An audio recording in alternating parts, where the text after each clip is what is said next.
Hello everyone, my name is Jose Valadez and today we will be learning about unhealthy versus healthy relationships and what we can do as educators to help.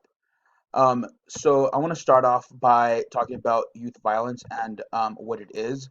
So it's typically aged from 10 to 24 and they use physical force or power to threaten or cause physical or psychological harm to others.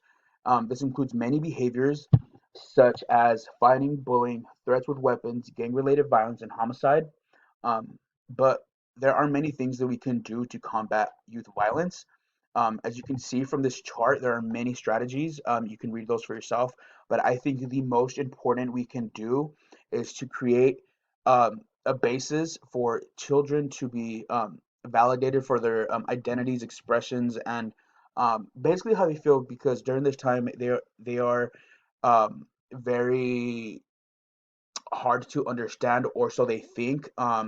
So it's very important that we have that basis and understanding between parents and their children, and that will increase the likelihood of their success and decrease at-risk behavior. I want to go over what we can do as educators. I think it's very important that we promote family environments that support healthy development. Um, this is vital to shaping youth's physical, emotional, social, and behavior health. Family environments that are unstable, stressful, lack structure and supervision, have poor relationships and communication between family members, use harsh or limited discipline with children, are risk factors for youth violence and contribute to young people developing other risks, such as poor problem solving skills and early and continued aggression. Research shows that nurturing and supportive family environments where caregivers build warm and caring relationships with children, monitor children's activities and friendships, set age appropriate expectations and rules, and use consistent and nonviolent discipline significantly lowers the risk for youth violence and other adolescent health risk behaviors. So, again, that's what I had just stated previously. This also it's also important that us as educators suggest early childhood home visitations. This can start from pregnancy to when the child enters elementary, and that's just to ensure that there's a basis um, established between the child and the parent to ensure success on both sides. Another thing we can do is suggest parenting skills and family relationship programs.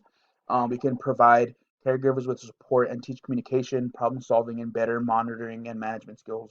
These programs can be self directed or delivered to individuals or families or groups of families. Sorry. Um, so, some potential outcomes from doing these things that I had just spoken about is it reduces a lot of at-risk behavior that a lot of adolescents take part in because of things that are done at home, done by their friends, peer pressure, social norms, and whatnot. In the picture, it also states quality early childhood education can increase the likelihood that children will experience safe, stable, nurturing relationships and environment. And I could not agree more.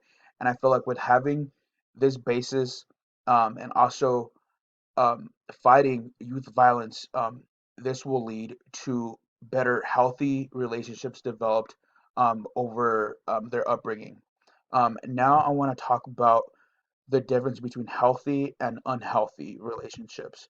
So healthy relationships include mutual respect, trust, honesty, compromise, individuality, communication, problem solving, understanding, and healthy sexual relationships.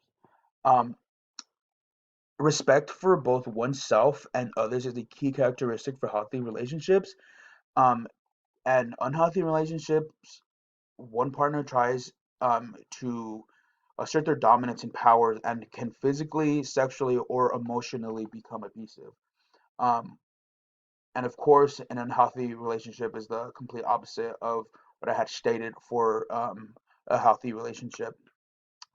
It is important to educate youth about the value of respect and the characteristics of healthy and unhealthy relationships before they start to date. Youth may not be equipped with the necessary skills to develop and maintain youth healthy relationships before they start to date.